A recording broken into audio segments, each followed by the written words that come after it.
大家好，我係易端，歡迎嚟到易端說。咁今集咧想同大家講一個國際級嘅猛人，咁同時間咧佢亦都係新鮮出爐嘅金球獎影后楊紫瓊小姐。咁眾所周知咧，其實佢都係一個功夫嘅武打女星嚟嘅，好出名嘅。咁喺活躍喺70、80嘅年代啦、90年代啦嘅電影都會見到佢嘅身影嘅。咁究竟佢係點樣由一個功夫片女星去搖身一變成為今日嘅金球獎影后？我哋事不宜遲，即刻今日嚟揭曉。喺1962年嘅8月6日，馬來西亞嘅怡保誕生咗一名叱咤影壇功夫嘅女星，佢叫做楊紫瓊。佢出生喺一個有錢嘅屋企，爹哋係律師，而爹哋媽咪亦都將佢視為掌上明珠。佢4歲開始學芭蕾舞、畫畫、鋼琴，當中以芭蕾舞嘅造詣最高，年紀輕輕已經進入倫敦皇家舞蹈學院。但係可惜，背脊嘅傷患令到佢唔可以成為一個職業嘅舞蹈員。心灰意冷嘅佢只好放棄，取而代之嘅係佢想開一間芭蕾舞學校教育學生。但係神奇嘅嘢就發生咗啦，佢阿媽見到佢無所事事喺屋企唔知做咩，就靜雞雞咁幫佢報名參加馬來西亞小姐選美，仲俾佢攞埋冠軍添。呢鋪真係無心插柳柳成蔭咯。媽媽去，她幫我報名，我不知道的。你媽媽一定是年輕的時候想選美嗎？她有，她是碧麗小姐啊。喺贏得冠軍之後，佢受到香港富商兼電影公司老闆潘迪生嘅邀請，去到香港拍攝廣告，同成龍、周潤發一齊拍廣告。喺1984年，佢獲得潘迪生同洪金寶嘅提拔，參與佢首部電影《貓頭鷹與小飛象》。無論我去到哪方，心裏夢想不變樣，是新生，是醒覺，夢想永遠在世上。1985年，佢一躍成為電影女主角，喺《皇家師姐》裏邊飾演毒茶。憑住精湛嘅身手、敏捷嘅身軀，加上能人所不能嘅忍耐力，楊紫瓊呢個名好快就打出名堂，以動作女星為人所認識。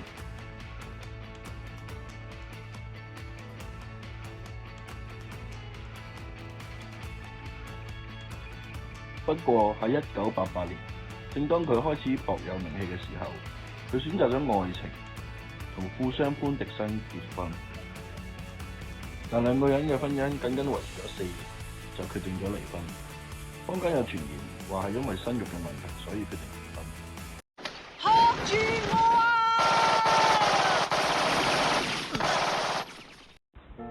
喺1992年，佢選擇重踏影壇，同成龍合作《警察故事3：超級警察》。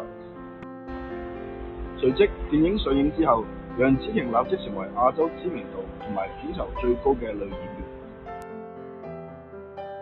喂，鼻睇住你取，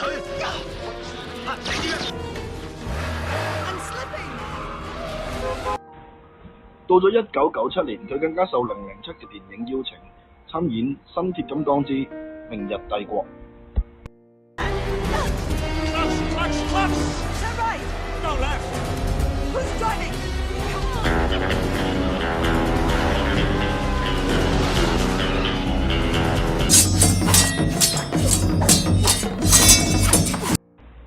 喺2000年嘅時候，佢更加受到荷里活嘅邀請，同李安、周潤發、章子怡合演《臥虎藏龍》，其後更加聲名大噪。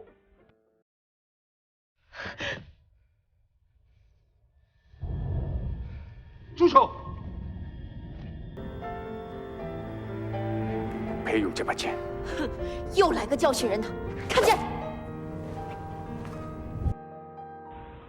2001年，佢返到馬來西亞，接受國家嘅加官進爵，獲得霹靂州蘇丹冊封為拿督。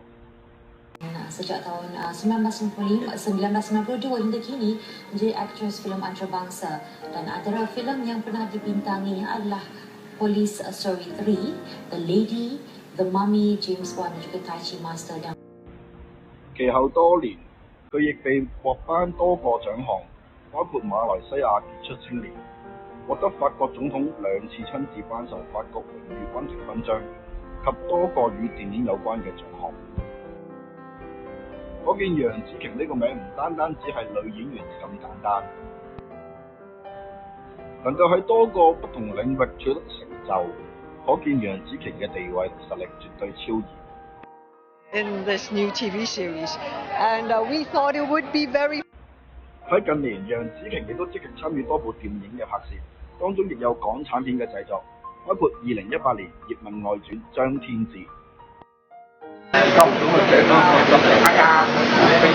下真係係啊！即係我唔追。喺2021年，佢更加有機會參演 Marvel 漫威電影嘅尚氣與十環安全權。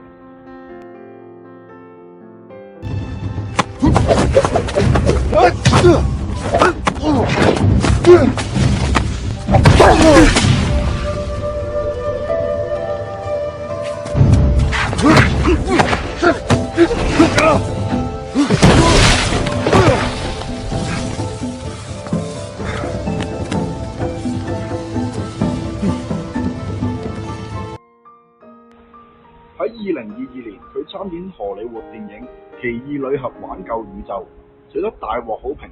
該片拿下多個獎項，亦為佢人生帶嚟第一座金球獎嘅殊榮。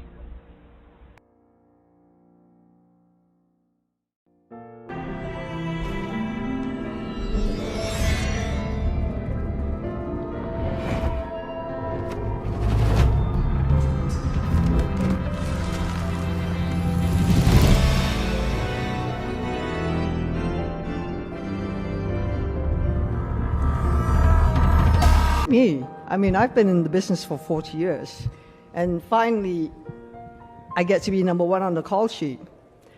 I think it simply goes to say, it's like, if you believe in yourself, you believe and you have passion in what you do, you don't give up.